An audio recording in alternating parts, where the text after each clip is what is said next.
So for me, Origin is a tool that allows me to bring to life the things that I see in my head. And it allows me to do more complex things than would be readily feasible in a traditional shop, with traditional shop tools.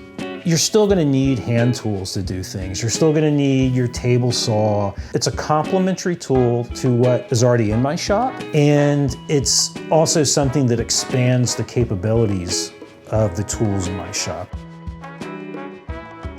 What great tools allow you to do, they become an extension of your body and allow you to do the thing that you see in your head with very little effort and very little stress and very little fighting.